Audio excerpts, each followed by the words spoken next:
Hello everyone and welcome back to Shadow Man Stories. I can picture some of you already in bed, maybe some of you just getting home from work. Wherever you are, whatever time it is, I'm glad you're here. If this helps you relax or sleep, please like and subscribe.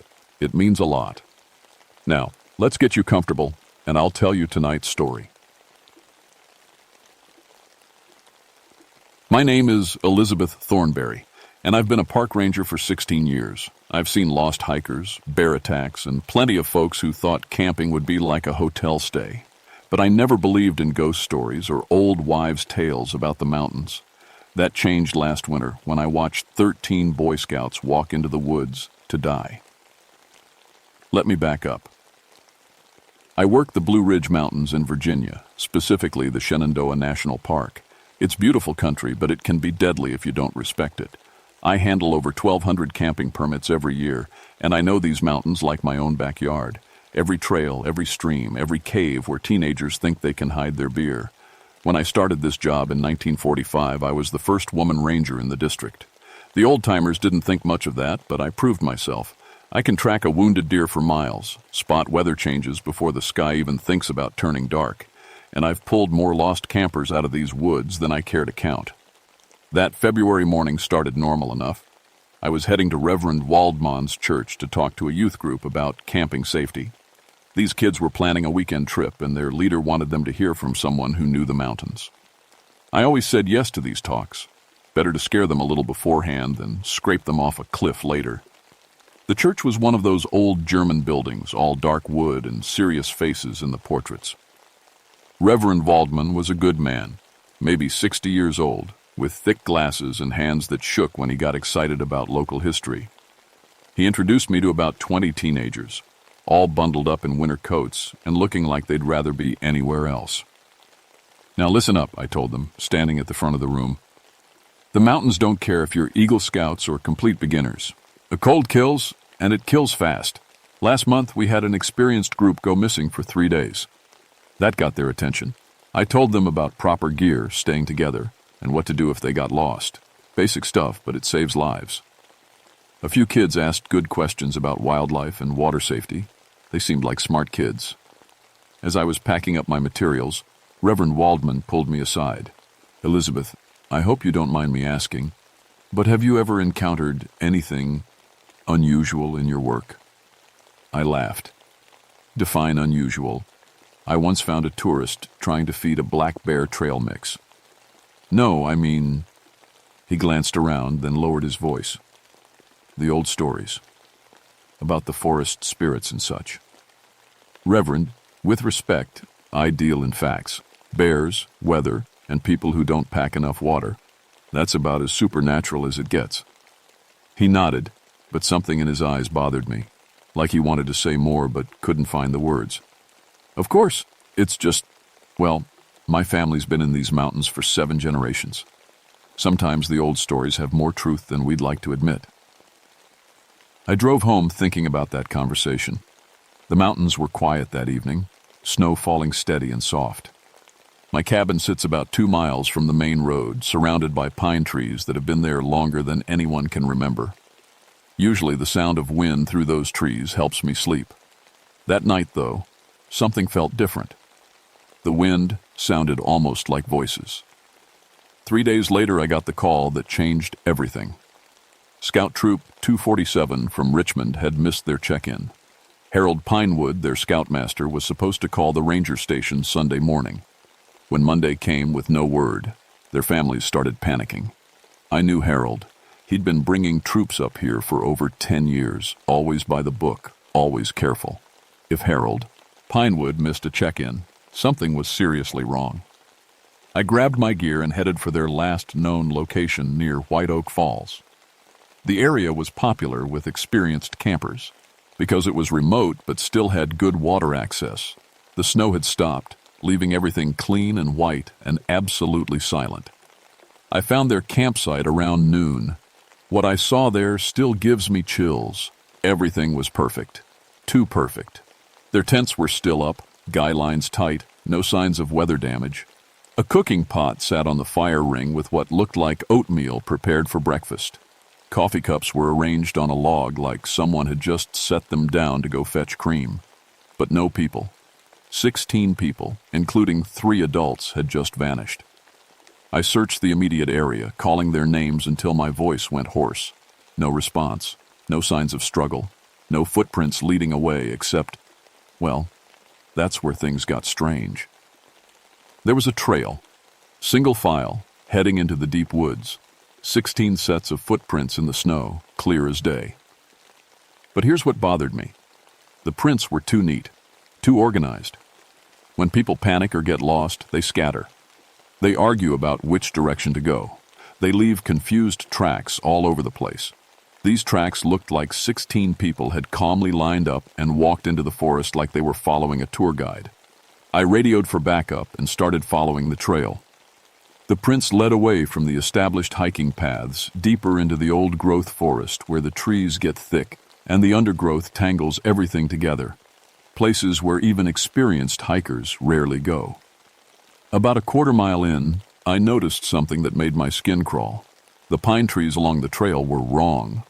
All their branches were bent toward the same direction, like they were pointing the way deeper into the woods. Now trees grow toward sunlight, not in perfect lines, and these branches were all pointing north, away from the sun. That's when I heard it, singing. Faint at first, like it was coming from a long way of children's voices, high and sweet, singing what sounded like a hymn. But it was in German, and I knew for a fact that none of the missing scouts spoke German.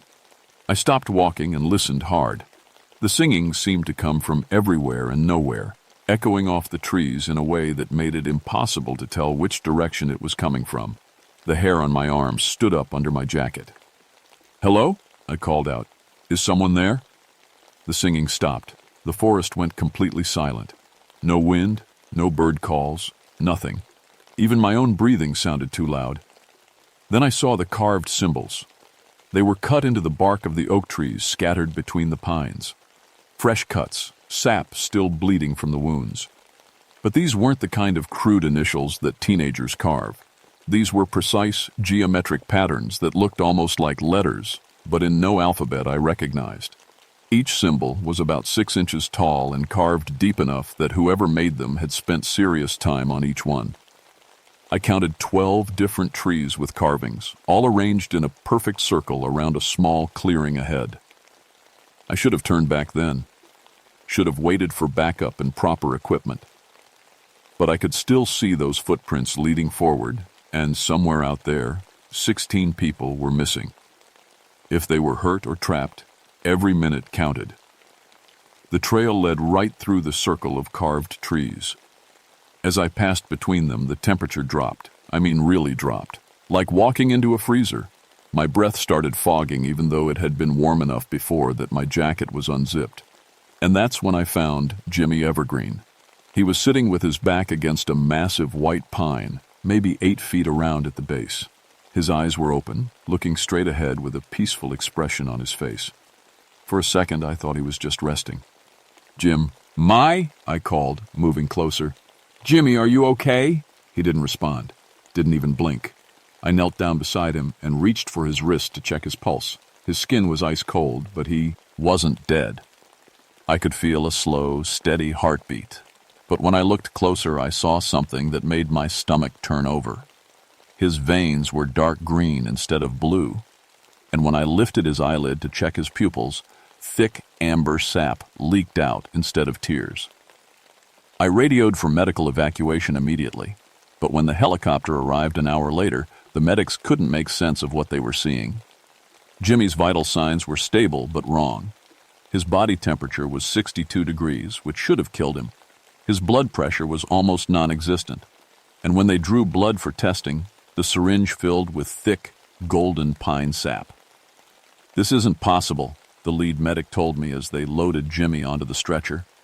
"People don't have tree sap for blood, but he's alive. Somehow, he's alive." Jimmy never spoke during the evacuation, never moved, just kept staring ahead with that peaceful, empty expression while sap leaked from the corners of his eyes. While the medical team worked, I kept following the trail.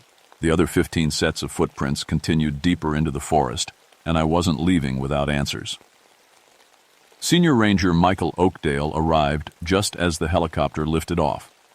Michael was good people, about my age, with deep knowledge of these mountains that came from growing up here. His family had been in the Blue Ridge for generations, and he knew stories that weren't in any guidebook.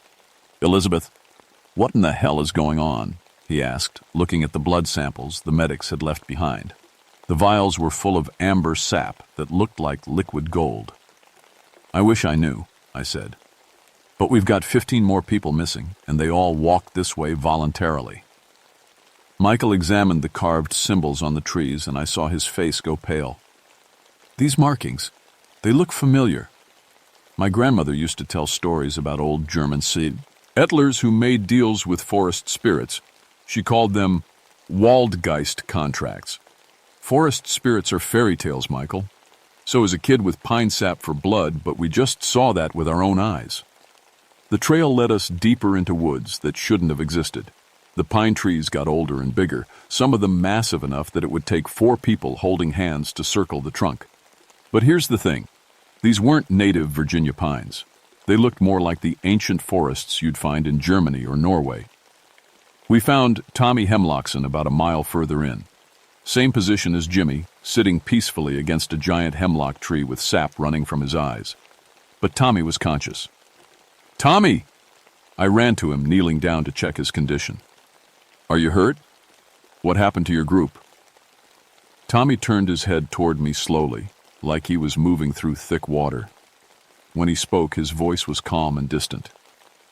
"Ranger Thornberry, we're fine. We're all fine now."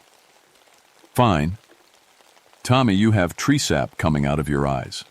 He smiled and more sap leaked out. "It doesn't hurt. Nothing hurts anymore. The forest takes care of us now."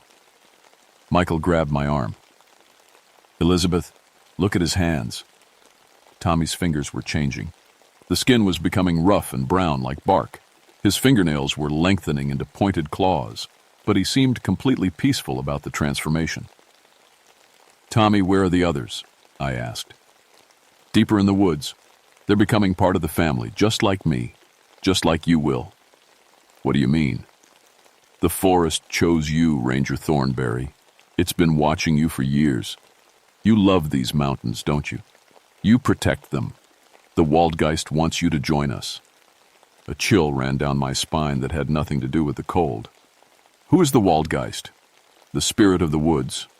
The guardian of the ancient contract. Your Pios, but made promises long ago, and now it's time to honor them." Before I could ask what he meant, Tommy's eyes rolled back in his head and he slumped against the tree. His transformation accelerated, bark-like skin spreading up his arms. But he was still breathing, still alive, just changing. "We need to get him out of here," I said. "Look around," Michael whispered. The forest had changed while we were talking to Tommy. The trees were closer together, and they seemed to be moving when I wasn't looking directly at them. The carved symbols were appearing on more trees, fresh cuts bleeding sap that dripped onto the snow like amber tears. And I could hear the singing again. Multiple voices now, coming from every direction. The German hymn was getting louder, and underneath it I heard something that made my blood freeze. Harold Pinewood's voice, calling out instructions like he was still leading his scout troop. "Stay together, boys. Follow the path. Don't be afraid. The forest will take care of us." The voices were coming from ahead, where the trail continued deeper into the impossible woods. But they weren't the voices of people calling for help. They were the voices of people who had found exactly what they were looking for. Michael pulled out his grandfather's old hunting knife and carved a quick symbol into the nearest tree. It was different from the others, rougher, like he was working from memory. "Protection charm," he explained. "My grandmother taught me. Might not work, but it's better than nothing." That's when we saw it. The Waldgeist. It stood between 2 enormous pine trees about 50 yards ahead, maybe 9 feet tall, and made entirely of intertwined branches and pine needles. Its face was a hollow in the wood with pinpricks of amber light for eyes. When it moved, the sound was like wind through leaves, but it spoke in perfect English. "Ranger Thornberry, Ranger Oakdale, Welcome to my domain. Your friends are safe and content. They have accepted their role in the ancient covenant. What covenant? I managed to ask, though my voice came out as barely a whisper. 200 years ago, your ancestors were dying in the harsh mountain winters. German settlers, desperate and starving. I offered them survival in exchange for periodic service. They agreed. The contract was sealed with blood and carved into the heart trees of my forest. That's impossible. People don't make deals with tree spirits. The Waldgeist laughed, a sound like branches snapping. Look around you, Ranger. Your reality is far stranger than you believed. The scouts fulfilled the terms of their ancestors' agreement. They came willingly when I called, and now they serve the forest faithfully. You're killing children. I am preserving them. They will live for centuries as guardians of these woods, protecting the ancient places from those who would destroy them. They have found peace beyond human understanding. As it spoke, I felt something happening to my mind. A deep, overwhelming sense of calm was spreading through my thoughts. The idea of joining the forest collective didn't seem horrible anymore. It seemed peaceful, natural, like coming home after a long, difficult journey. Beside me, Michael was struggling against the same mental influence. His hand tightened on the knife, and I saw him cut his own palm, using the pain to stay focused. "Elizabeth," he said through gritted teeth, "don't listen to it. Fight back." But the Waldgeist's influence was strong, and part of me didn't want to fight it. The peaceful feeling grew stronger as the Waldgeist approached. With each step, my resistance weakened. The idea of spending eternity as part of these ancient woods seemed not just acceptable, but desirable. No more dealing with lost tourists, no more paperwork, no more loneliness in my cabin. Just peace, belonging, and purpose. "Elizabeth, no!" Michael grabbed my arm as I started walking toward the creature. The pain of his grip roughed the mental fog just enough for me to fight back. "The protection charm," I gasped. "Is there something stronger?" Michael was already pulling items from his pack. "My grandmother gave me emergency supplies, salt, iron filings, and..." He held up a small leather pouch. "Soil from a church graveyard. But to break the original contract, we need a blood descendant of the original signers. Where are we going to find that?" "You're looking at one. My family name used to be Waldman. We shortened it to Oakdale when we moved to America, but I'm descended from Johann Waldman, one of the original contract makers." The Waldgeist stopped advancing when Michael mentioned the name. "Waldman. Yes, I remember Johann. A good man who honored his word. Are you prepared to honor yours, descendant?" "I'm prepared to break it," Michael said, pulling out a bundle of old papers from his pack. "My grandmother gave me copies of the original contract terms. There's a cancellation clause, but it requires a sacrifice." As he spoke, more figures emerged from the woods. The missing scouts and their leaders, but changed. Their skin had a bark-like texture, their hair was turning to pine needles, and sap leaked from their eyes like tears. But they were smiling, peaceful, content. Harold Pinewood stepped forward, his transformation more advanced than the others. Branches were growing from his shoulders, and his feet had become root systems that connected him to the forest floor. "Michael, Elizabeth," he said in a voice like rustling leaves, "join us. The forest offers something better than the human world. No pain, no fear, no death. Only service and belonging." "Harold, what about your family?" I asked. "Your wife? Your children?" "They will understand in time. When their turn comes, they will choose as we chose. The contract ensures that all bloodlines eventually return to serve the forest." Michael was reading from the old papers, whispering in what sounded like archaic German. The Waldgeist's attention turned to him, and its amber eyes flared brighter. "You cannot break what yet was freely given, descendant. The contract stands. Unless," Michael continued reading, "a blood descendant willingly takes on the forest guardian role in exchange for releasing all current servants. The guardian becomes the forest's protector, not its slave, but the position is permanent." "Michael, no," I said, understanding what he was considering. "It's the only way, Elizabeth. And maybe Maybe the mountains need a guardian who remembers what it means to be human. The Waldgeist considered this. Acceptable.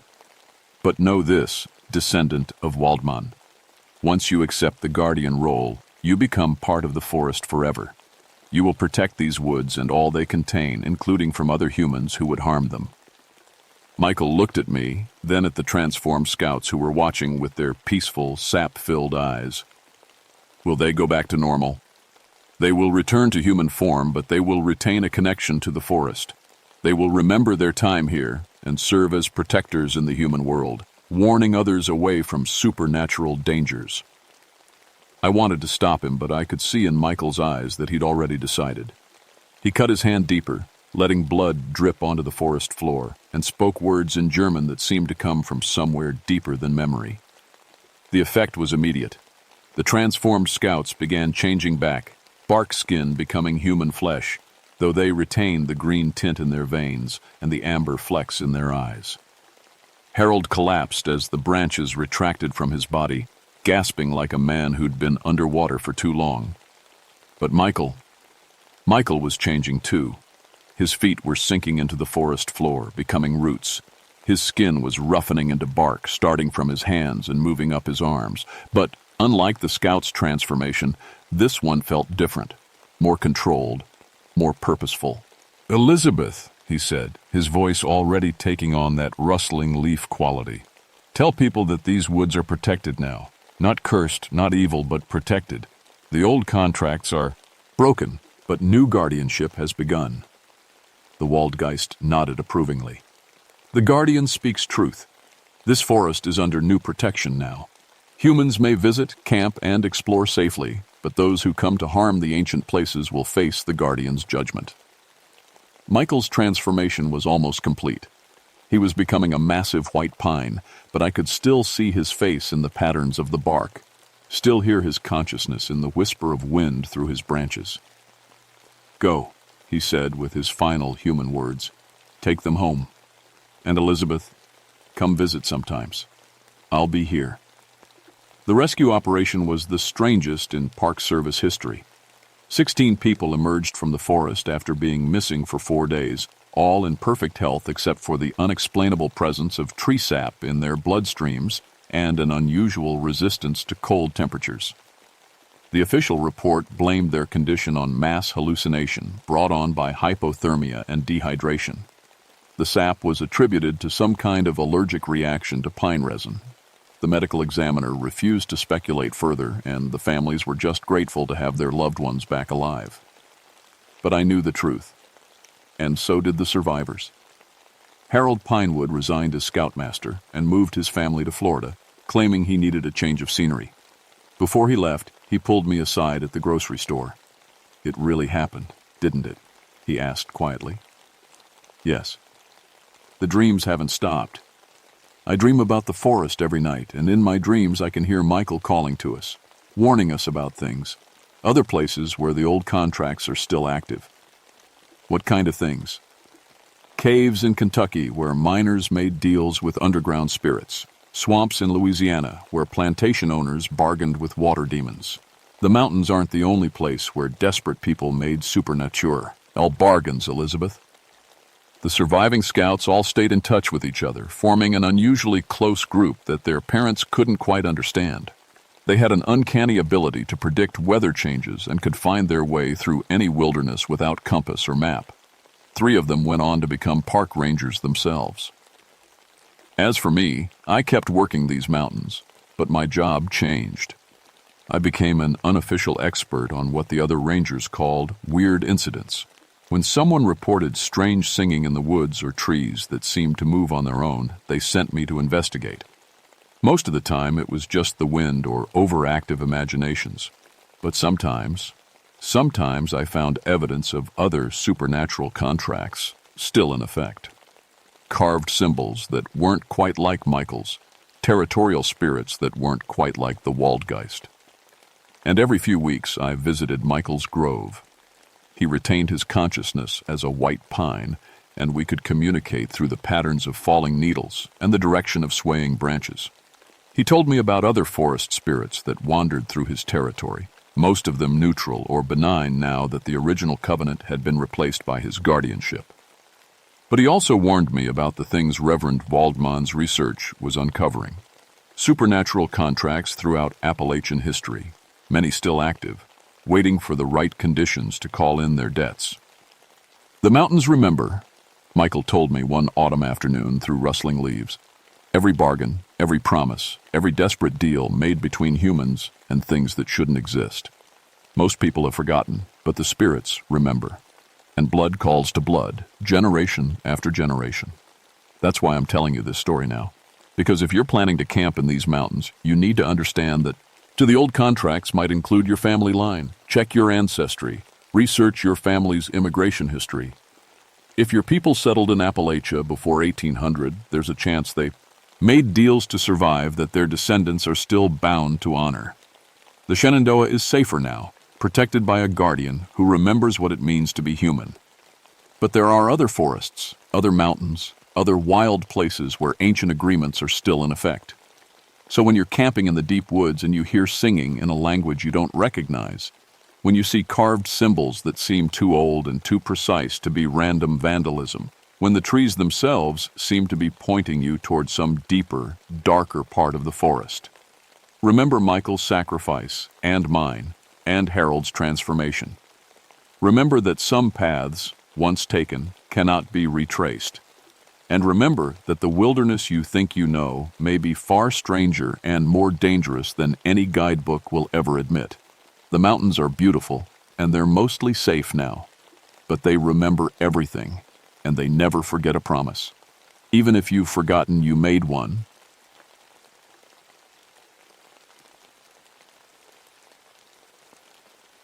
My name is Marcus Bloodworth, and I've been a forest ranger in these West Virginia mountains for 22 years. I've pulled 2,100 hunters out of situations they never should have gotten into. Broken legs, bear attacks, hypothermia, you name it. I run the state's search and rescue operations, and I know these mountains like the back of my weathered hands. I'm telling you this story in October of 1979, speaking to a hunting safety course in Charleston. Most of you think I'm here to talk about proper tree stand safety or wearing orange vests. But I need to tell you about something else. Something that happened last month in a place called Bone Hollow. See, I never believed the old stories.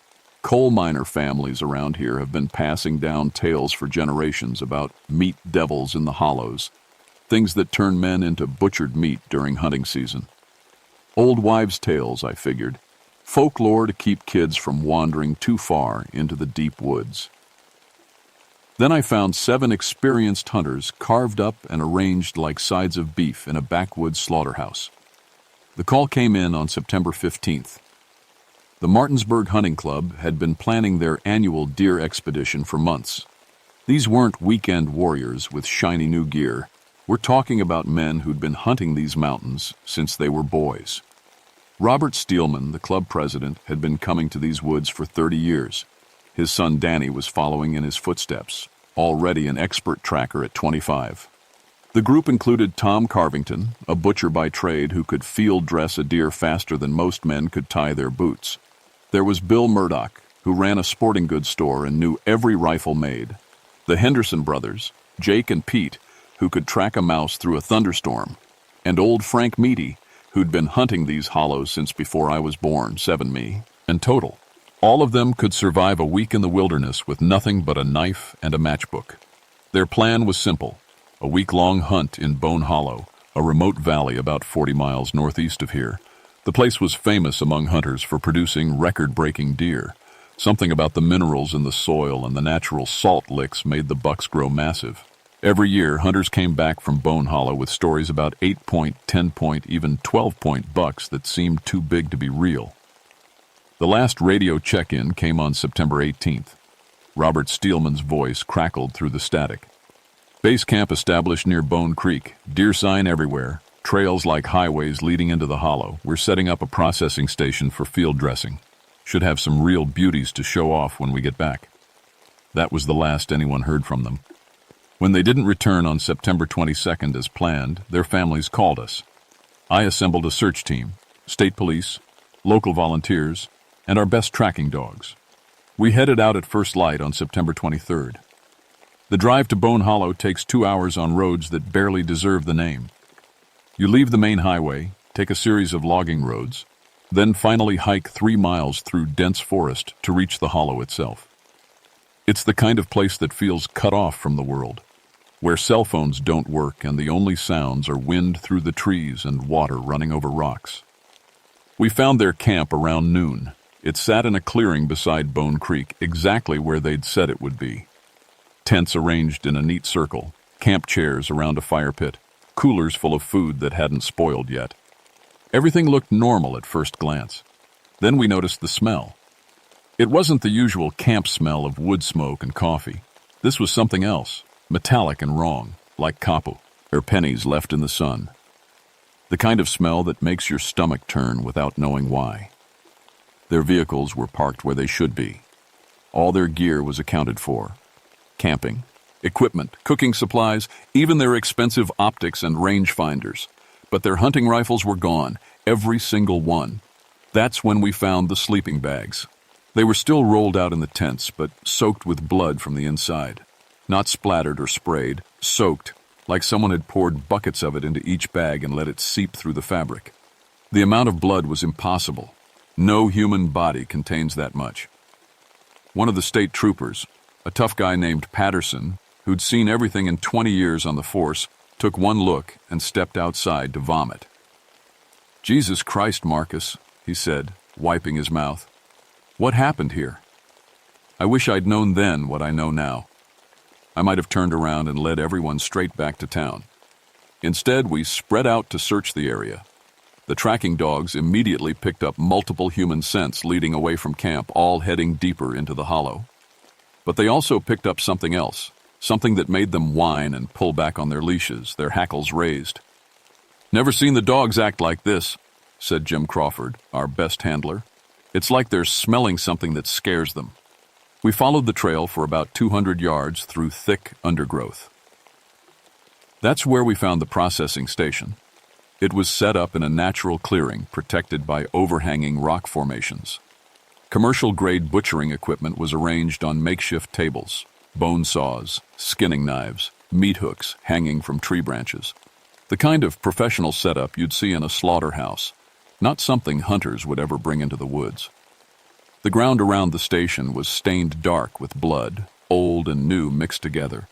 Flies buzzed in thick clouds, and scattered among the leaves were bones, some clearly from deer, others that looked disturbingly different. I picked up one with the bones. It was a human femur, cut clean through with surgical precision. The cut was so smooth it looked like it had been done with a bandsaw. Nobody in that hunting party brought this equipment, I told Dale Meatpacker, the veteran ranger who'd joined our search team. Dale had 30 years of experience tracking large predators, bears, mountain lions, even the occasional wolf that wandered down from Canada. Dale was examining the meat hooks with a puzzled expression. "These aren't hunting tools, Marcus. This is butcher shop equipment.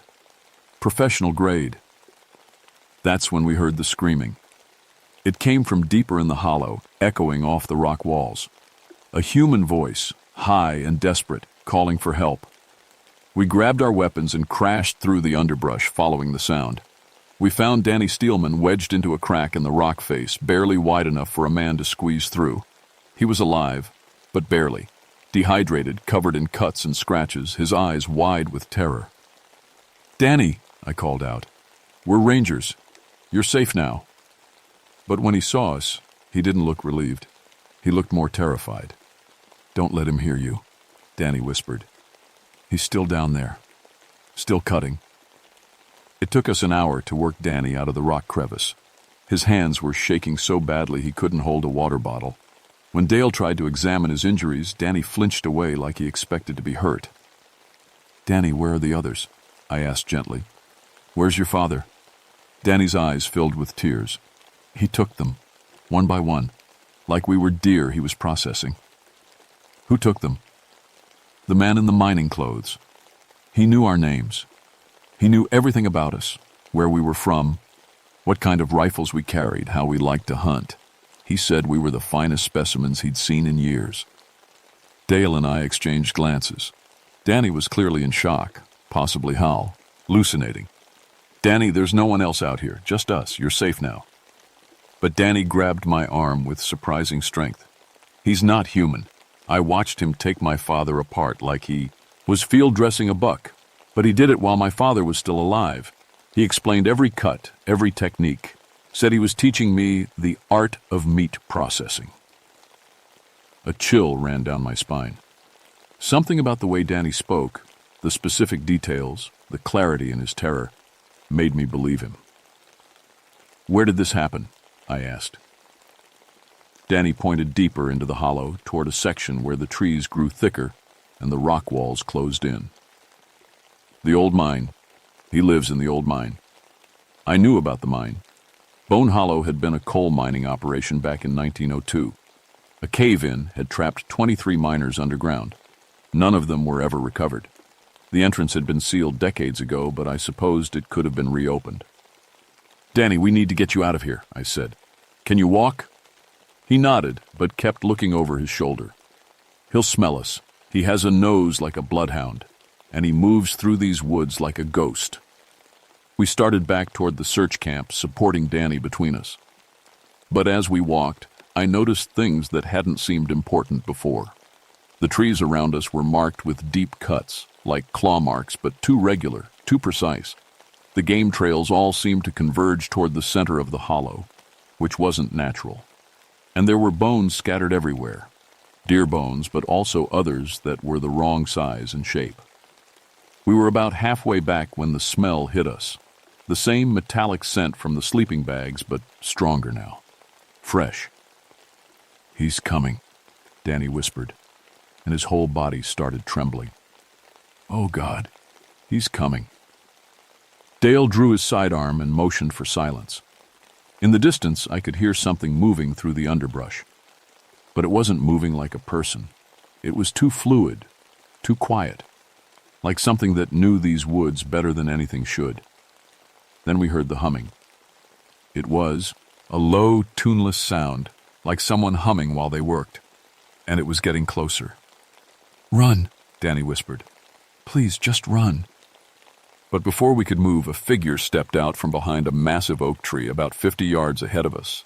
At first glance, he looked like a man, tall and thin, wearing old-fashioned mining clothes that were stained dark with what I hoped was coal dust. He carried a canvas bag slung over his shoulder and had something metallic gleaming in his right hand. But the way he moved was wrong. Too smooth, too quiet. And when he turned his head toward us, I saw his face. It was gaunt, almost skeletal, with skin the color of old parchment.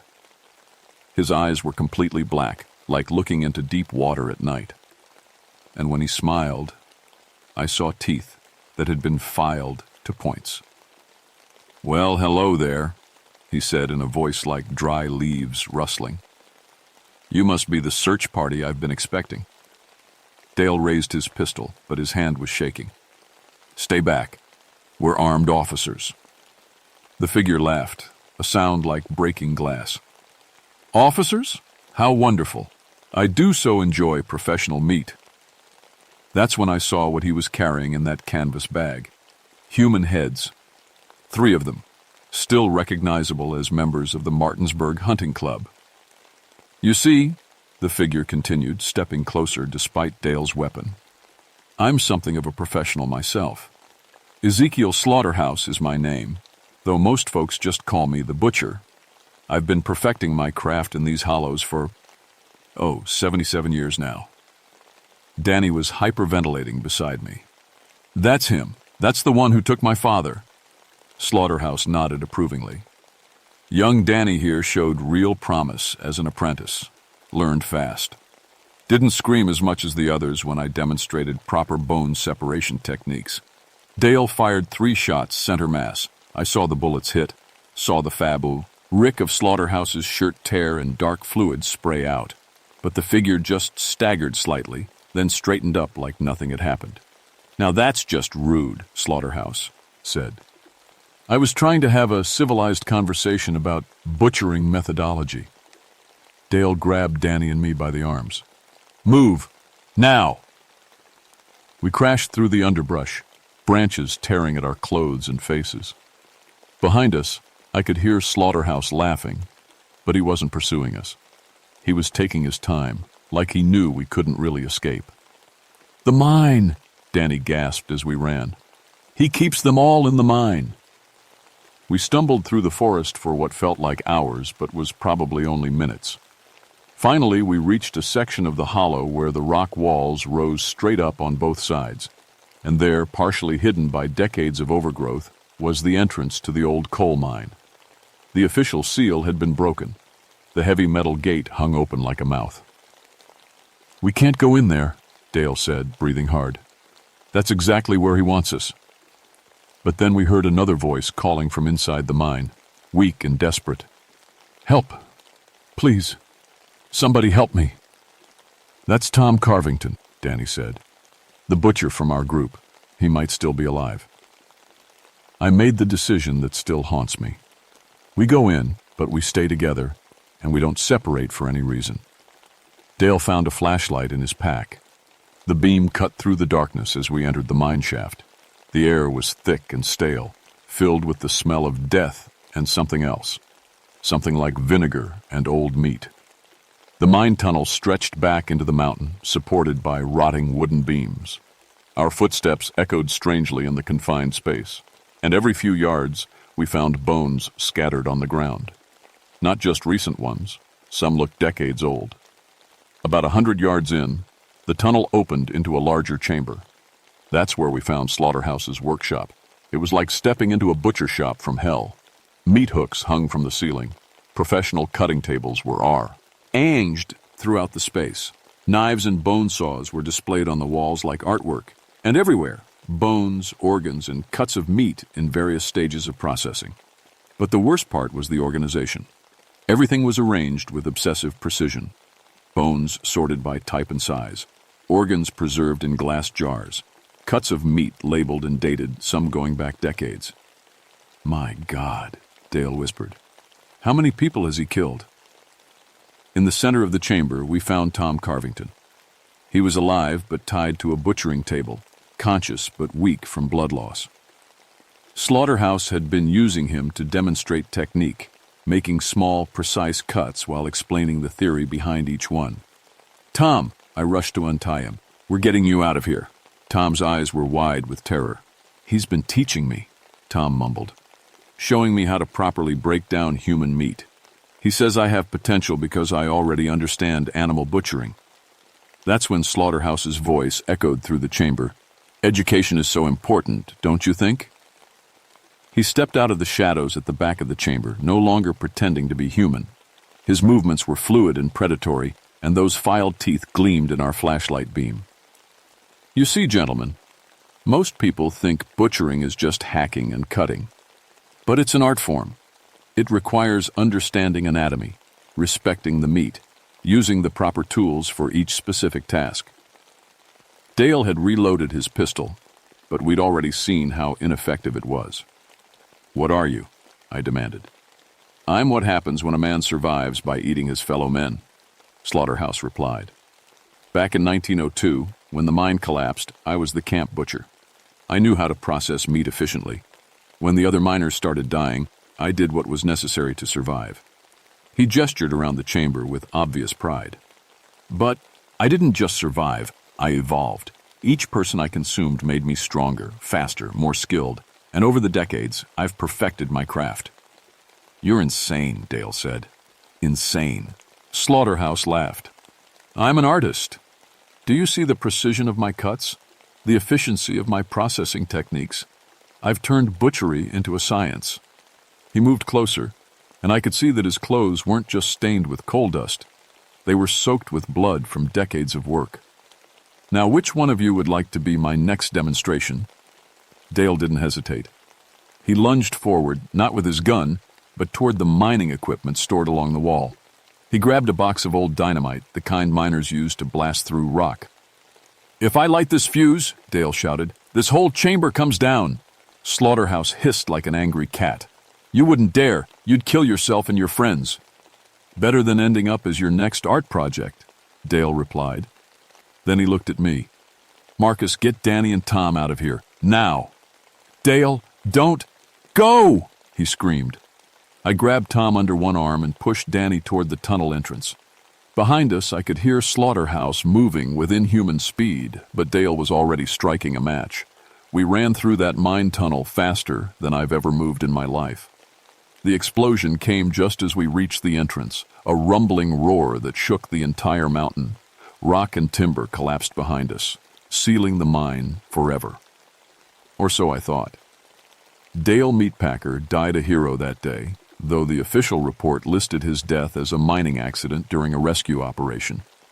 The state police classified the incident as a serial killer case. Someone who had been using the abandoned mine as a base for murdering hunters over several decades. Tom Carvington recovered physically, but he never butchered meat again. Couldn't even touch a knife without shaking. Danny Steelman moved to Florida and became a beach lifeguard, as far from the mountains as he could get. As for me, I became obsessed. I spent months researching the 1902 mining disaster, learning everything I could about Ezekiel Slaughterhouse. I studied butchering techniques and anatomy texts, trying to understand how something human could become what we'd encountered. And I started noticing patterns. Every hunting season since 1979, there have been disappearances in former mining areas throughout West Virginia. Experienced hunters who vanish without a trace, leaving behind camps that smell like copper and death. Sometimes body parts are found, cut with surgical precision. The mine entrance we sealed has been found broken open 3 times. Each time, the state reseals it. Each time, something breaks it open again. I've tried to warn other rangers, other hunters. I tell them to avoid the old mining areas during hunting season. Most think I'm just a traumatized old man who saw too much death in the woods. But some listen. Some understand that there are things in these mountains that didn't die when they should have. Last month, I got a call from a ranger in Kentucky. 3 hunters found butchered near an abandoned coal mine. Professional cuts, meat processed and arranged with artistic precision. The local sheriff called it the work of a serial killer. But I know better. Ezekiel Slaughterhouse is still out there, still practicing his art, still teaching his lessons about meat processing to anyone unlucky enough to wander into his territory. So when you go hunting this season, remember what I've told you. Stay away from the old mining areas. Don't hunt alone. And if you ever smell that metallic scent in the woods, if you ever hear humming coming from the darkness, if you ever see equipment that doesn't belong, run. Because somewhere in these mountains, the Bone Hollow Butcher is still hungry, still learning, still perfecting his craft, and he's always looking for new students. That's all I have to tell you tonight. Class dismissed. But remember, in these mountains, we're not always the hunters. Sometimes, we're the meat.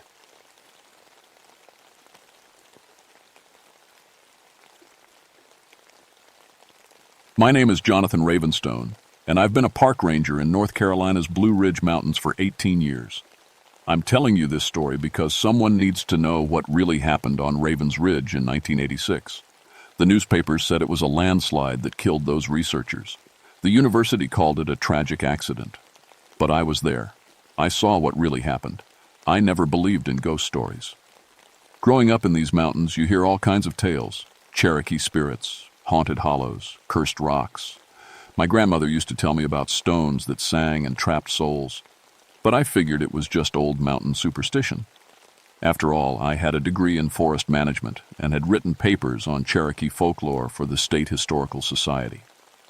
I thought I understood the difference between cultural stories and scientific fact. That all changed in October 1986. The research team from Duke University arrived on a Tuesday morning. 5 people in 2 vans loaded with recording equipment, computers, and enough cables to wire a small town. Dr. Sarah Songbird led the group, a woman in her 40s with prematurely gray hair and intense eyes behind wire-rimmed glasses. She specialized in ethnomusicology, the study of music in different cultures. "Ranger Ravenstone," she said, shaking my hand with a firm grip. "Thank you for meeting us. We're here to investigate reports of unusual acoustic phenomena on Ravens Ridge." I helped them unload their gear. There was Mike Audiofield, a sound engineer who looked like he lived on coffee and cigarettes. Mary Crowfeather, a Cherokee consultant from the reservation, watched everything with careful, dark eyes. The two graduate students, Lisa Tuning and David Harmonic, were young and excited, treating this like an adventure. "What exactly are you looking for?" I asked Dr. Songbird. "The locals have reported music comses, being from the rock formations," she explained. "Not echoes or wind sounds, but actual melodies. Complex harmonies that shouldn't be possible from natural stone resonance. We want to record and analyze these sounds." I'd heard the stories. Old-timers in town sometimes mentioned hearing music from the ridge, especially during storms or fog. But I'd hiked those trails hundreds of times and never heard anything unusual. "Cherokee stories say those stones contain trapped spirits," Mary Crowfeather said quietly. "Musicians who broke sacred laws." Dr. Songbird nodded. "That's exactly why we need Mary here. The folklore might contain clues about the actual acoustic properties of the formations." We hiked up to Raven's Ridge that afternoon. The rock formations were impressive, tall granite pillars and curved stone arches that did create interesting natural acoustics. The team set up their equipment while I watched. Everything looked normal, scientific, safe. Then the wind picked up, and I heard it. It was faint at first, like someone humming far away. But as we all stood there listening, the sound grew clearer. Multiple voices singing in harmony, coming from the stones themselves. The melody was beautiful and sad, like a lullaby someone might sing to a dying child. "Are you recording this?" Dr. Songbird whispered to Mike. He nodded, headphones pressed to his ears, his face pale. "This is impossible," he muttered. "The frequency analysis shows at least 6 distinct vocal tracks. But there's no source. The sound is coming from inside the rock." Lisa Tuning was setting up additional microphones, her hands shaking with excitement. "Dr. Songbird, this could revolutionize our understanding of natural acoustics." But Mary Crowfeather stepped back from the stones, fear clear on her face. "We should leave, now." "Why?" Dr. Songbird asked. "This is exactly what we came to study." "Because. So my great-grandfather told me stories about this place. Cherokee musicians who used their gifts for evil were turned to stone as punishment. Their souls are trapped here, and they're hungry for more music, more musicians." The singing stopped suddenly, like someone had flipped a switch. The silence felt wrong somehow, too complete. Even the birds had gone quiet. "Superstition," Dr. Songbird said, but she sounded less certain than before. "We're scientists. We deal in facts, not folklore." I helped them carry their equipment back down the mountain as darkness fell. But all the way down, I kept hearing that melody in my head. And I couldn't shake the feeling that something up there was watching us leave. That night, I called Joseph Stormcrow, an elder from the Cherokee Reservation. I'd worked with him before on historical projects. "Joe, I need to ask you about Raven's Ridge. About the singing stones." There was a long pause. "Why are you asking, Jonathan?" "Some researchers are studying the acoustic phenomena up there. They recorded actual music coming from the rocks." "Then they're in great danger," Joseph said. "Those stones have been hungry for a long time." The next morning, I found the research team already back on the ridge. They'd hiked up before dawn to catch what Dr. Songbird called optimal atmospheric conditions. When I reached their campsite, they were all huddled around Mike's recording equipment, listening to something through headphones. "Ranger Ravenstone," Lisa Tuning called out, her face flushed with excitement. "You have to hear this." She handed me the headphones. At first I heard only static. Then the music began, not one voice, but many, singing in a language I didn't recognize. But somehow I understood the emotion behind it. Loss, longing, and underneath it all, hunger. "We've been recording for 3 hours," Dr. Songbird explained. "The stone formations produce different melodies depending on temperature, humidity, and wind direction. It's like they're responding to environmental changes." Mary Crowfeather sat apart from the group, her face troubled. "Dr. Songbird, I really think we should contact tribal elders before continuing. There are protocols for dealing with spiritual sites." "This isn't a spiritual site," Dr. Songbird replied. "It's a geological formation with unusual acoustic properties. We're going to figure out the scientific explanation. But I noticed things the researchers missed. The way small animals avoided the area completely. How my radio crackled with interference whenever I got close to the stones. The way the temperature seemed to drop near the formations, even in direct sunlight. Around noon, Lisa Tuning volunteered to take recording equipment to a smaller stone formation about a quarter-mile away. She wanted to see if the phenomenon occurred at multiple locations. "I'll go with you," I offered. "That's okay," she said, shouldering her backpack full of equipment. "I need to do this solo for proper scientific methodology. Can't have outside variables affecting the recording." I watched her hike toward the smaller formation, a cluster of weathered granite spires locals called the Whispering Sisters. She set up her equipment and gave us a thumbs-up signal. Then she put on her headphones and began adjusting dials on her recorder. 20 minutes later, we heard her scream. I ran toward the Whispering Sisters with Dr. Songbird and David Harmonic close behind. Mike and Mary stayed with the main equipment. When we reached the formation, Lisa's recording gear was still running, but Lisa was nowhere to be seen. "Lisa!" Dr. Songbird called. "Lisa, where are you?"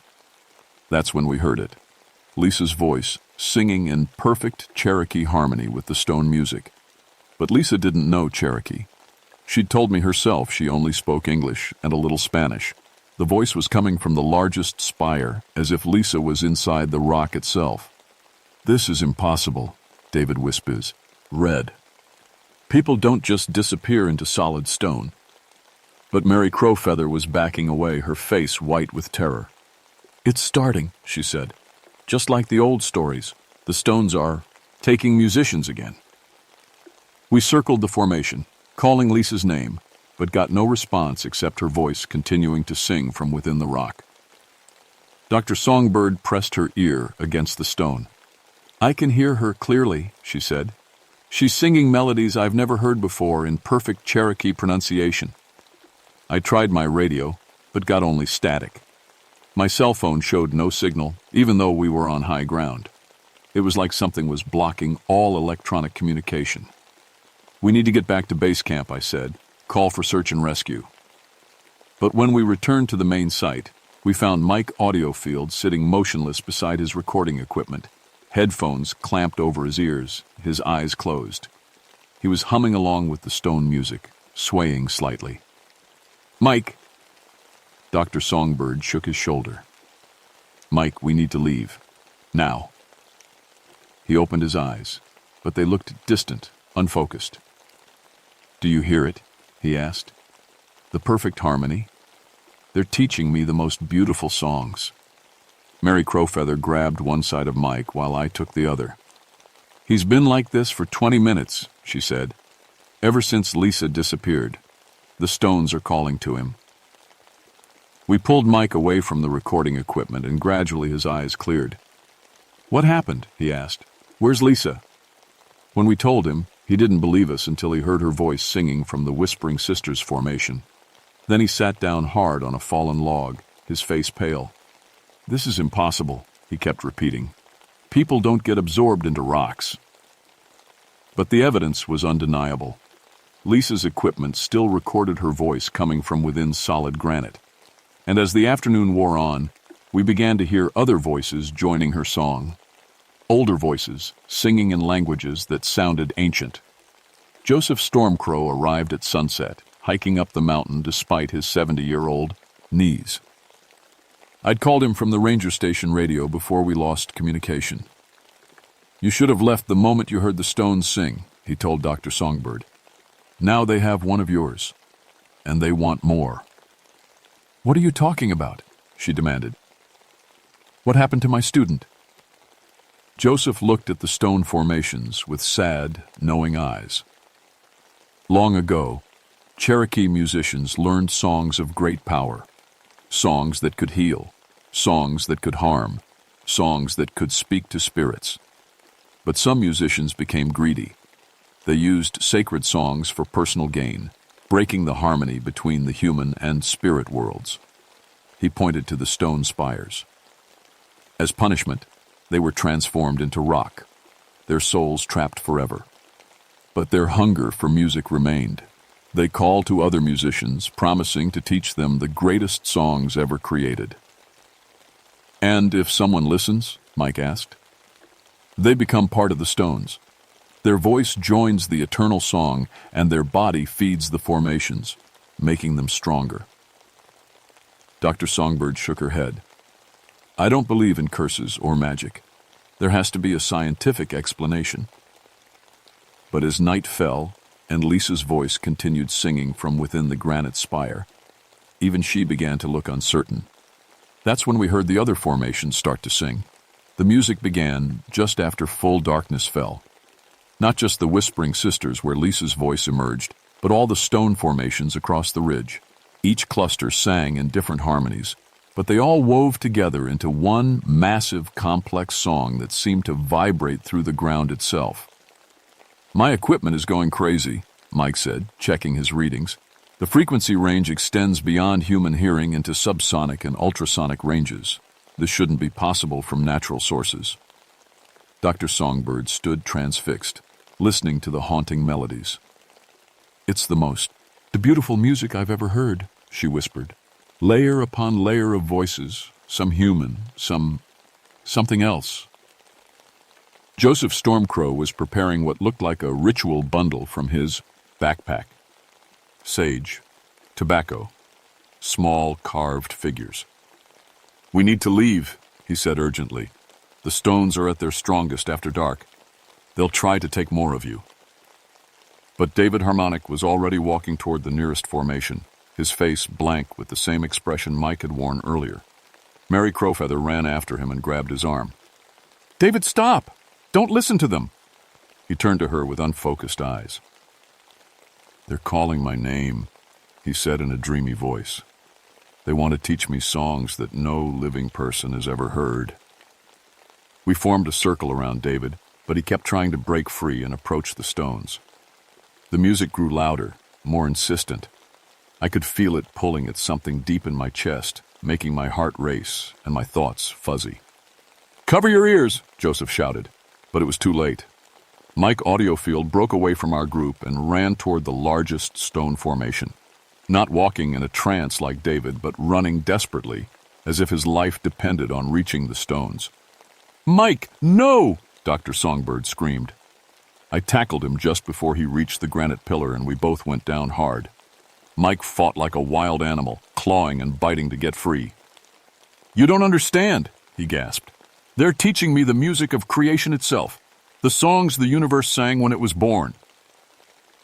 It took all three of us, me, Mary, and Joseph, to hold him down while Dr. Songbird tried to snap him out of it. But the stone music just got louder, and I could see the exact moment when the formations absorbed him. Mike's body went completely rigid. Then, impossibly, he began to sink into the ground beneath him, as if the earth itself was pulling him down. We grabbed his arms and pulled, but it was like trying to lift someone out of quicksand made of solid rock. "Help him!" Dr. Songbird screamed. But there was nothing we could do. Mike's legs disappeared into the stone ground, then his waist, his chest. He never stopped talking, even as the rock closed over his mouth. "The harmonies," he whispered, as his face sank below the surface. "I can hear all the harmonies." Then he was gone. The ground where he'd been absorbed looked perfectly normal, like solid granite that had been there for centuries. But we could hear his voice now, singing from within the stone, harmonizing with Lisa and the older voices. David Harmonic collapsed, the trance broken by witnessing Mike's fate. He sat on the ground, shaking, tears streaming down his face. "They wanted me too," he sobbed. "I could feel them calling, promising to make me part of something eternal and beautiful." Dr. Songbird knelt beside the spot where Mike had vanished, pressing her palms against the stone. "This violates every law of physics," she said, but her voice shook. "Matter cannot pass through matter. Human beings cannot be absorbed into solid rock." "Cherokee law is older than your physics," Joseph said sadly, "and these stones have been hungry for a very long time." Mary Crowfeather was gathering our equipment. "We have to leave now, while we still can. The stones will be strongest just before dawn." But Dr. Songbird stood up with a strange expression on her face. "Wait," she said. "If the stones can absorb people, maybe people can communicate with them. Maybe I can talk to Mike and Lisa, find out what they're experiencing." "No," Joseph said firmly. "That's how it starts. First, you want to help your friends. Then you want to understand the music. Then you want to learn the songs. And then the stones have you." But I could see Dr. Songbird wasn't listening. She walked toward the formation where Mike had disappeared, and I heard her humming along with the stone music. "Dr. Songbird," Mary called, "step away from the stones." She turned back to us, and our eyes had that same distant look. "They're not evil," she said. "They're lonely. They've been trapped for centuries, and they just want to share their music with people who can truly appreciate it." The music was affecting all of us now. Even with my hands pressed over my ears, I could feel it vibrating through my bones. David was humming again, and Mary looked like she was fighting not to walk toward the formations. That's when Joseph started singing. His voice was rough and old, but he sang in Cherokee with absolute conviction. The stone music faltered, like a radio being tuned to a different station. Dr. Songbird blinked and stepped back from the formation. "What are you singing?" she asked. "Protection songs," Joseph replied, not stopping his chant. "Songs my grandfather taught me for dealing with trapped spirits." The stone formations responded angrily. The music became discordant, harsh, and the ground began to tremble slightly. Small rocks fell from the larger formations. "They don't like being opposed," Mary observed. Joseph's song grew stronger, and I heard other voices joining him, not from the stones, but from the air around us. Invisible voices singing in harmony with his protection chant.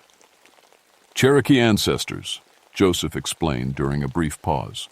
"They're here to help." But the battle was far from over. The stone formations blazed with an eerie light, and the trapped voices of Mike and Lisa called out to Dr. Songbird and David, begging them to join the eternal song. The supernatural battle raged until dawn. Joseph's protection songs held the stone spirits at bay, but barely. Every time his voice weakened, the formations would pulse with that eerie light, and the trapped voices would call out more desperately. Dr. Songbird sat with her head in her hands, fighting the compulsion to approach the stones. "I can hear Mike and Lisa," she said. "They're in pain. They want me to help them." "That's not really them anymore," Joseph explained between chants. "The stones use their voices to lure more victims. The real Mike and Lisa, ghouls are trapped, but their personalities are gone." As the sun rose, the immediate danger seemed to pass. The stone music faded to a whisper, and the formations stopped glowing. But Joseph looked exhausted, and Mary was pale with strain. "We need to get everyone off this mountain," I said. "Call in a helicopter, evacuate the area." But Dr. Songbird shook her head. "I can't leave them here. Mike and Lisa are my responsibility. There has to be a way to free them." Joseph sat down heavily on a fallen log. "There is a way," he said slowly, "but it's dangerous. More dangerous than anything we've faced so far." "Tell me," Dr. Songbird demanded. "The trapped musicians can only be freed if someone willingly takes their place. But the volunteer must be a musician of equal or greater skill, and they must sing the souls free while the stones are trying to absorb them." "I'll do it," Dr. Songbird said immediately. "Sarah." "No," Mary protested. "You heard what happened to the Cherokee musicians who tried this ritual. Most of them ended up trapped too." But Dr. Songbird's mind was made up. "I'm the senior researcher. Mike and Lisa are here because of my decisions. If there's a chance to save them, I have to try." Joseph studied her face. "The ritual must be performed at the moment of greatest spiritual power, during the next thunderstorm. The storm energy will amplify both the stone's hunger and the power of the protection songs." Dark clouds were already gathering on the horizon. We spent the morning preparing. Joseph taught Dr. Songbird the Cherokee songs she would need. Not just the melodies, but the spiritual intention behind each note. Mary prepared ritual materials while David and I set up a safety perimeter. If this goes wrong, I told Joseph, we could lose her too. If we do nothing, he replied, the stones will eventually break free of this mountain. They'll spread this air influence across the entire region, calling to musicians from hundreds of miles away. The storm hit just after noon. Thunder rolled across the mountains, and lightning illuminated the stone formations in stark, dramatic flashes. That's when the stones began singing again, louder and more insistent than ever before. Dr. Songbird walked toward the largest formation, the one that held Mike's voice. Joseph and Mary flanked her, singing protection chants, while David and I watched helplessly from the safety perimeter. "Mike!" Dr. Songbird called out. "I'm here to sing you free!" The response was immediate and terrifying. The stone formation blazed with light, and Mike's voice screamed out in harmony with dozens of other trapped souls. The music was beautiful and horrible at the same time, perfect harmonies that spoke of infinite longing and endless captivity. Dr. Songbird began the liberation song Joseph had taught her. Her voice was strong and clear, cutting through the storm and the stone music like a blade. The formation responded by trying to pull her in, the ground around her feet beginning to soften and flow. "Keep singing!" Joseph shouted over the thunder. "Don't stop, no matter what happens." The battle was unlike anything I'd ever witnessed. Dr. Songbird sang Cherokee liberation songs while the stones fought back with their trapped voices. Lightning struck the formations repeatedly, but instead of damaging them, the electrical energy seemed to feed their power. Mary collapsed first, overwhelmed by the spiritual forces swirling around us. Then Joseph's voice began to fail, his protection chants growing weaker. That's when I realized I had to help. I couldn't sing Cherokee songs, but I could sing something else, something that might anchor Dr. Songbird to the world of the living while she fought for Mike and Lisa's souls. I started with Amazing Grace, the first hymn I'd learned as a child. My voice was rough and untrained, but it was human. It was alive, and it was filled with every ounce of love and determination I had. The effect was amid. Gate. Dr. Songbird's liberation song grew stronger, and the stone formation began to crack. Light poured out of the fissures, not the eerie glow of trapped souls, but warm, golden light that spoke of freedom. Mike's voice rose above the others, no longer harmonizing with the stones, but singing his own song, a song of gratitude and farewell. The light around him brightened, and for just a moment I saw his face in the radiance, peaceful and free. Then he was gone, not absorbed into the stones, but released into whatever comes after life. The formation cracked further, and Lisa's voice joined the liberation song. More light poured out, and more trapped souls began to sing their freedom instead of their captivity. But the effort was killing Dr. Songbird. She was sinking into the ground now, the stones trying to claim her in exchange for the souls she was freeing. Her voice grew weaker, more desperate. "Pull her back," I shouted to David, and we both ran forward, grabbing her arms and pulling with all our strength. The stones fought us, trying to drag her down, but our combined effort and the power of the liberation song proved stronger. The largest formation split completely in half with a sound like the world breaking, and a wave of golden light exploded outward. When my vision cleared, Dr. Songbird lay unconscious, but breathing on solid ground. The stone formations were visibly smaller, their eerie glow completely gone, and the mountain was silent, except for the fading thunder. Joseph opened his eyes and smiled weakly. "The old songs still have power," he said. "You did well, all of you." But Mary Crowfeather wasn't moving. Her body lay still beside the ritual materials, her eyes open, but seeing nothing. "Mary!" I knelt beside her, checking for a pulse.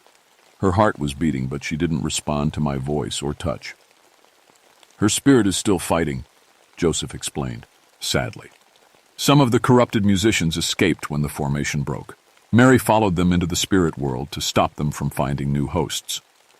I looked down at her peaceful face, understanding that she had made the ultimate sacrifice to protect others from the stone's influence. Dr. Songbird woke up 3 hours later in the hospital in Asheville. She remembered everything but insisted the official report list the expedition's losses as due to a landslide. The university was happy to accept that explanation rather than deal with impossible claims about supernatural phenomena. Mary Crowfeather's family took her body back to the reservation, where it remains in a coma-like state. According to Joseph, her spirit is still fighting corrupted musicians in the spiritual realm, protecting the living world from their influence. The family cares for her body while hoping her spirit will someday return. David Harmonic transferred to a different university and changed his major to engineering. He told me he never wanted to study music again. Last I heard, he was working for a tech company in California, as far from the mountains as he could get. I requested a transfer to a different district, but was told my expertise in the area was too valuable to lose. So I stayed, and I learned to live with what I'd experienced. The official explanation might be a landslide, but I know the truth.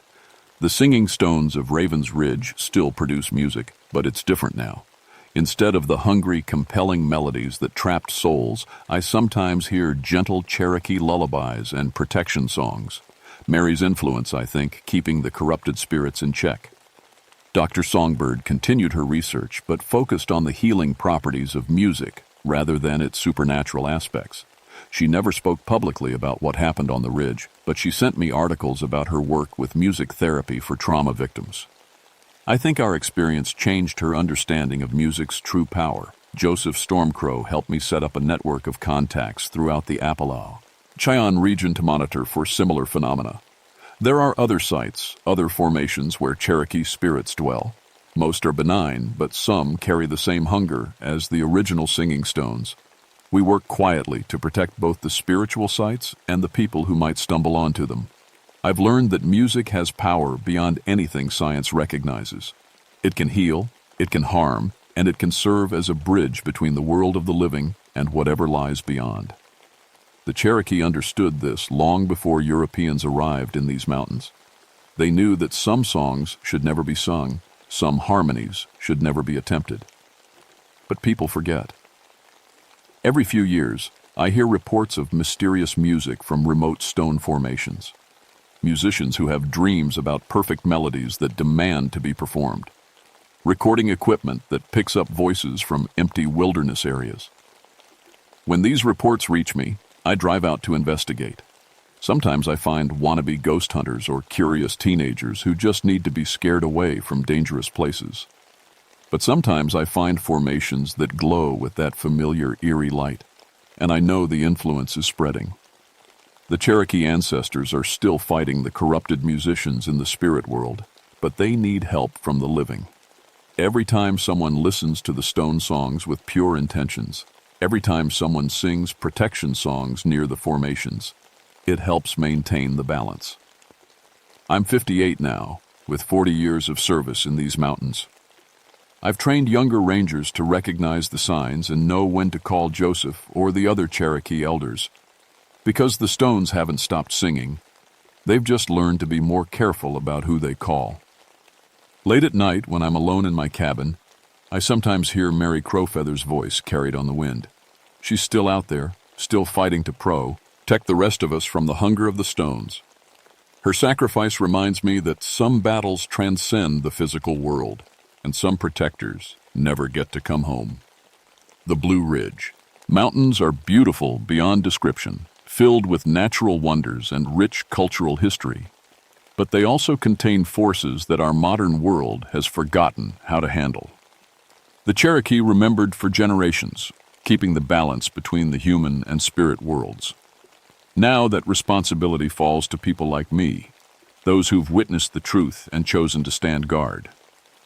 Because the stones are patient and they're always hungry, and music will always have the power to open doors that should stay closed.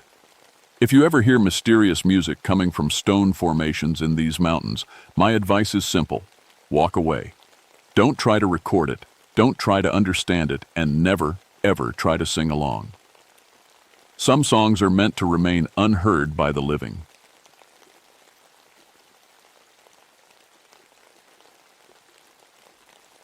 My name is Thomas Ashworth, and I've been a forest ranger in the Great Smoky Mountains for 19 years. I know every trail from Gatlinburg to Cades Cove like the lines on my weathered hands. I've pulled 847 people out of these mountains, lost hikers, injured climbers. folks who thought they knew these hills better than they did. The other rangers call me the Mountain Whisperer because I can read these peaks and valleys like an open book. At least, I thought I could.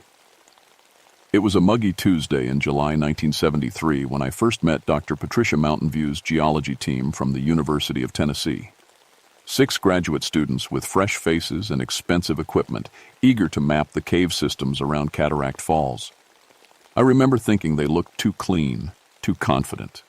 The mountains have a way of humbling people like that. You boys and girls stick to the marked trails, I told them as they unloaded their gear. These caves aren't playgrounds. Weather can change fast up here, and some places have been sealed off for good reasons. Dr. Mountain View, a stern woman with gray-streaked hair, gave me that look professors give when they think you're just another ignorant local. Ranger Ashworth, we've done extensive research on this area. We have topographical maps, geological surveys, and the proper equipment. We're not weekend tourists. I should have pushed harder. Should have told them about the Cherokee warnings, about why the locals avoided certain caves. But you can't force people to listen to what they don't want to hear. That was Monday. By Thursday, they were 3 days overdue. I started the search following standard protocol, contacted the volunteer fire departments, called in the cave rescue teams from Nashville.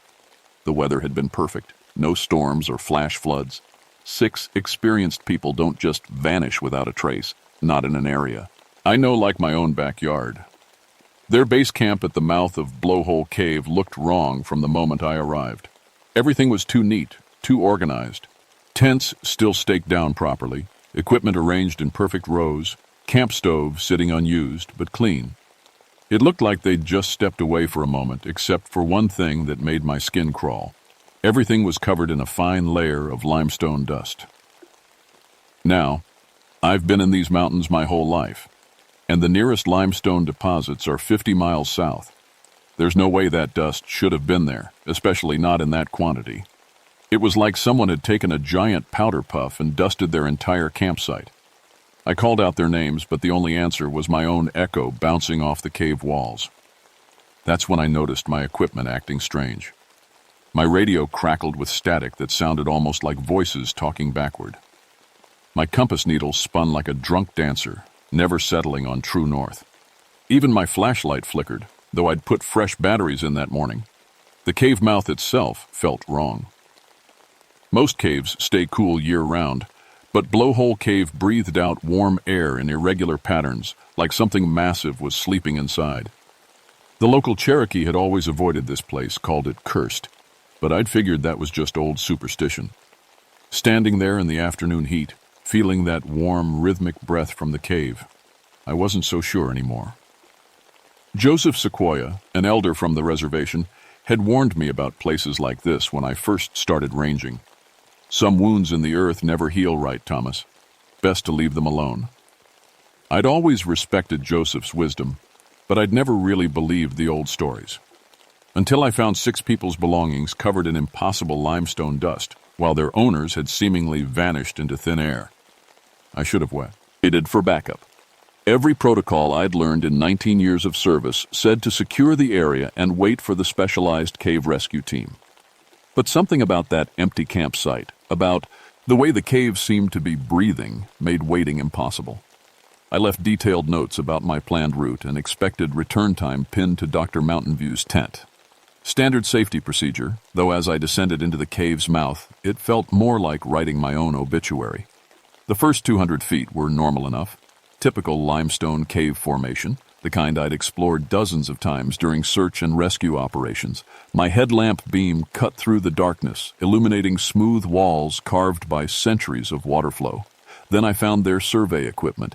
It was arranged in a perfect line across the cave floor, like someone had carefully placed each item for inspection. Measuring tools, sample containers, mapping equipment, all undamaged, all clean. But 20 feet beyond the equipment, I found their clothes. Not worn clothes, not clothes someone had taken off. Shredded clothes, torn into ribbons like they'd been ripped away by something with claws. 6 sets of hiking boots lined up against the cave wall, empty but undamaged. The sight made my mouth go dry. That's when I noticed the cave walls themselves. In 19 years of exploring these mountains, I'd seen every type of rock formation nature could create. But the limestone here twisted into impossible spirals, like someone had grabbed the solid rock and wrung it out like a wet towel.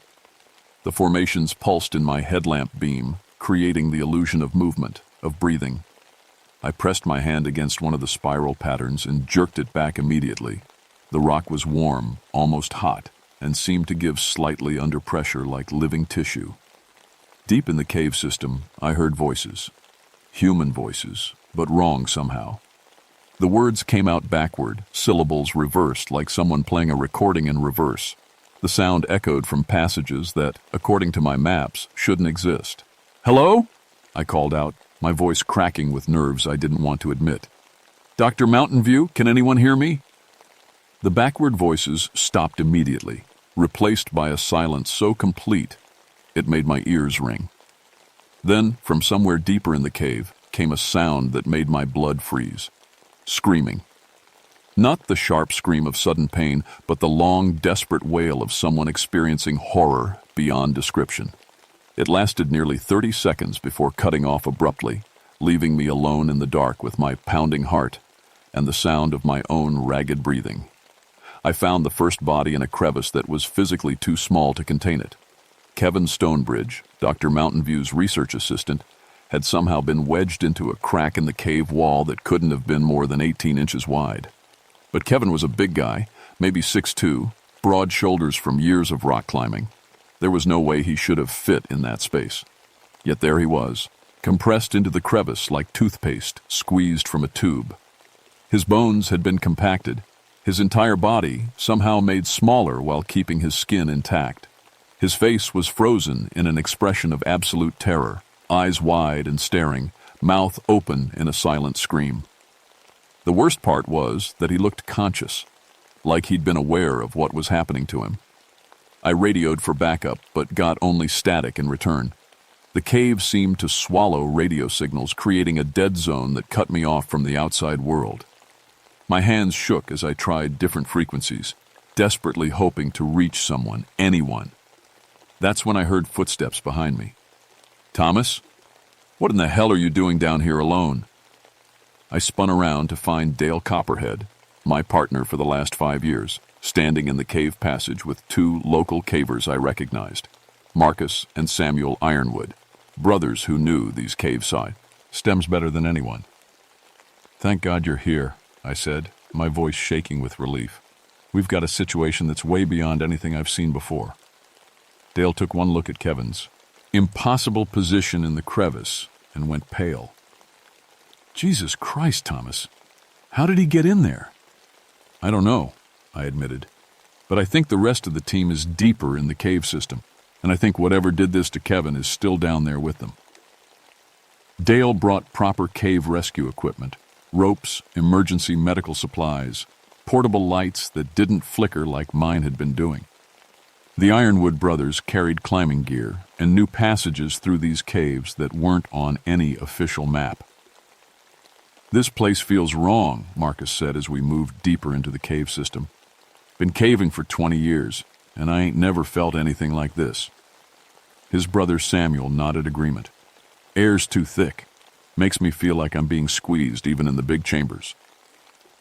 We found a passage that led to a chamber not marked on any geological survey. The walls opened up into a space the size of a small cathedral, but filled with horrors that made Kevin's fate look merciful. Human remains covered the chamber floor, dozens of bodies spanning what looked like centuries. Civil War uniforms mixed with Depression-era clothing, hiking gear from various decades, and older remains that might have been Cherokee from before the white settlers arrived. Every single body showed the same impossible compression, bones and flesh compacted as if squeezed by invisible hands. "My God," Dale whispered, his voice echoing in the vast space. "How long has this been going on?" Before I could answer, we heard a weak voice calling from the far end of the chamber. "Help! Please, help me!" Margaret Rockwell, one of Dr. Mountain View's graduate students, was alive. But like Kevin, she'd been compressed. Her body somehow reduced to roughly half its normal size.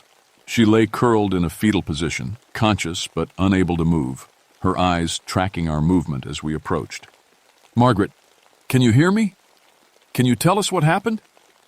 Dale knelt beside her, careful not to touch her altered form. Her voice came out higher pitched than normal, like air squeezed from a balloon. "It comes from the walls," she whispered. "Presses in from all sides. Can't fight it. Can't run. Just gets smaller and smaller." That's when the cave walls began showing handprints. They appeared and disappeared like something was pressing against the rock from the inside, trying to push through. Dozens of them, different sizes, all pressing outward as if trapped people were trying to escape from within the stone itself. "We need to get out of here," Samuel said, his voice tight with fear. "This ain't natural. This ain't right." Our radio equipment had been dead since entering the cave, but now even our portable lights began dimming. The batteries showed full charge, but the beams grew weaker by the minute, as if the cave itself was absorbing the light. Dale started hyperventilating.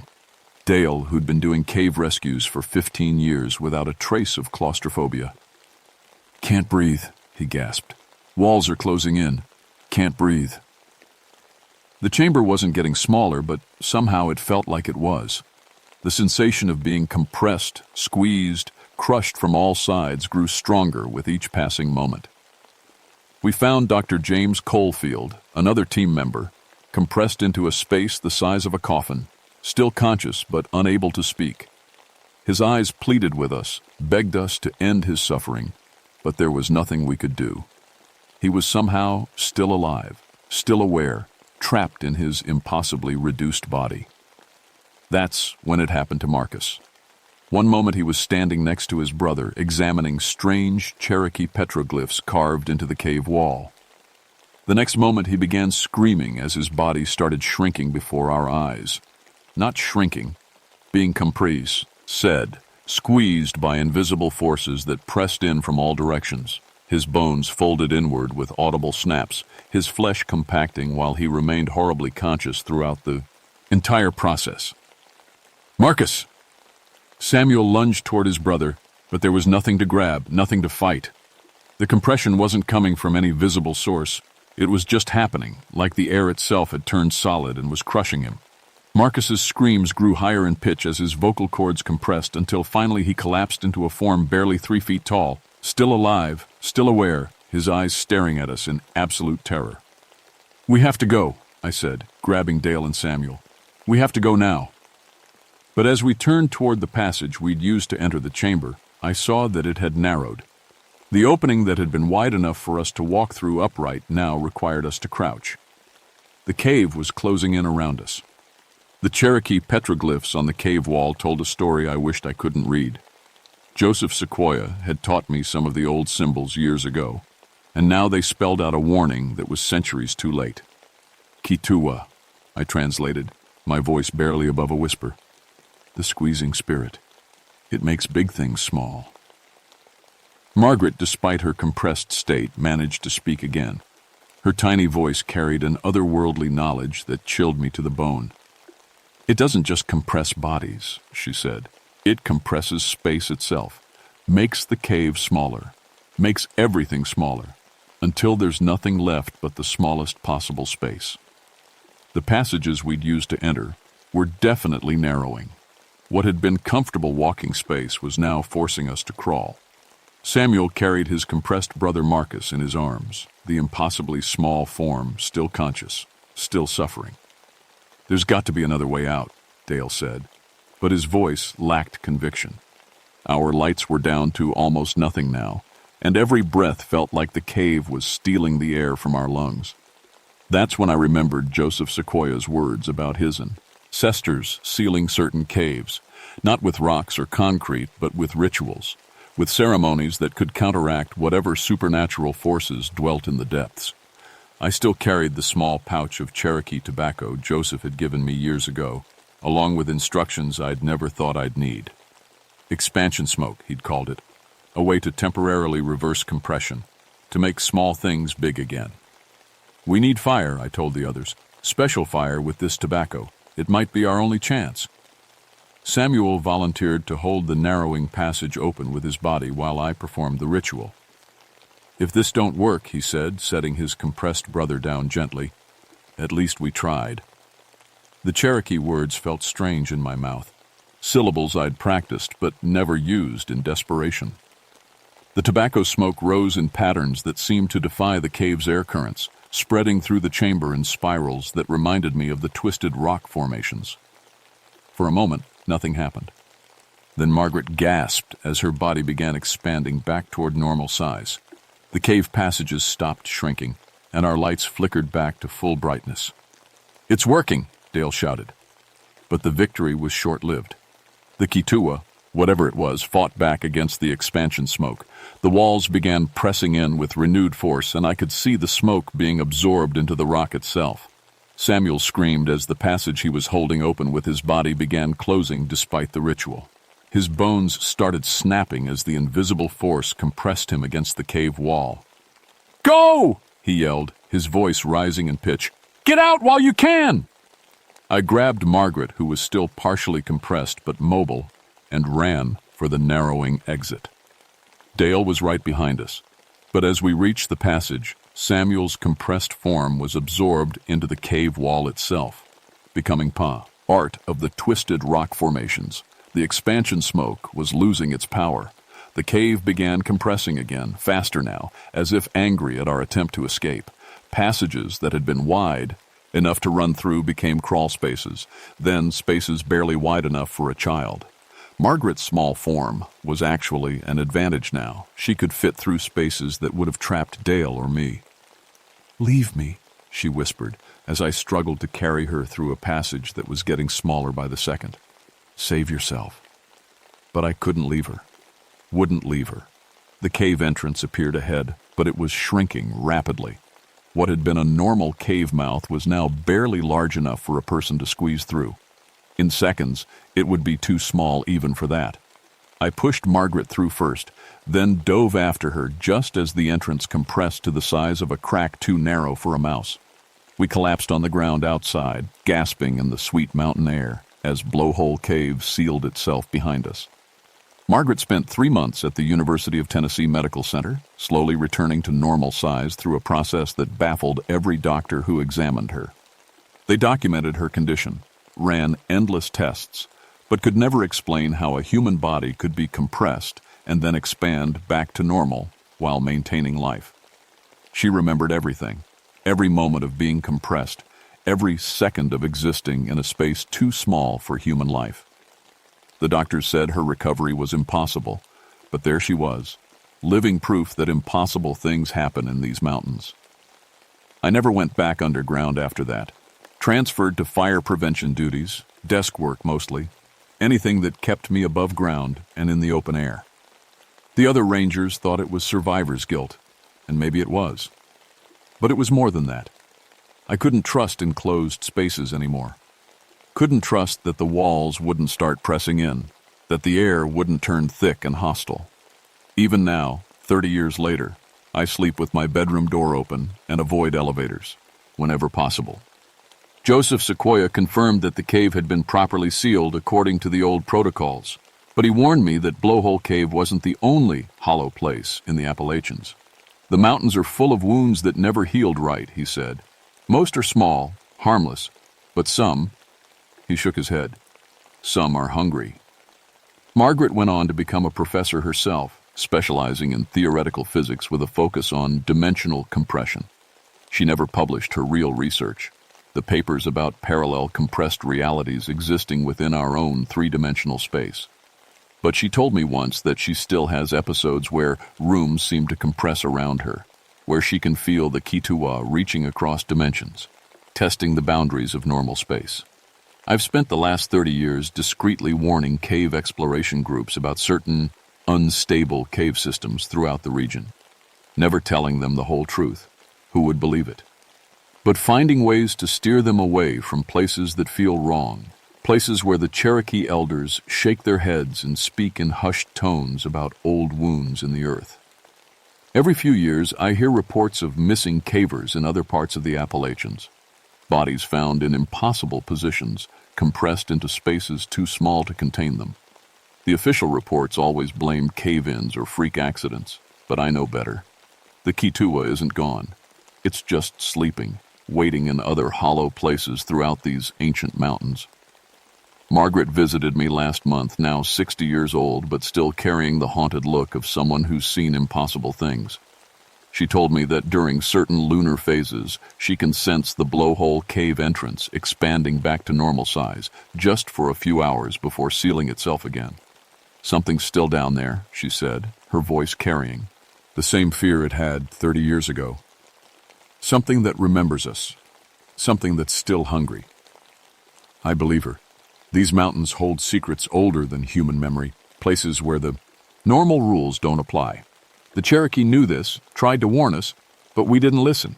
So I'm telling you now, whoever you are, wherever you might be reading this, if you ever find yourself in a cave that feels too tight, even in the large chambers, if your equipment starts malfunctioning for no reason, if you feel invisible pressure pressing in from all sides, get out immediately. Don't try to be a hero. Don't try to understand what's happening. Just run. Because some wounds in the earth never heal right, and some of them are still bleeding. My name is Thomas Ashworth, and I've lived with this knowledge for 30 years. I'm telling you now because I'm getting old, and someone needs to remember. Someone needs to warn the others who might venture into the hollow places of these ancient mountains. The Kituwa is patient. It can wait forever, but it's always hungry for something new to make small.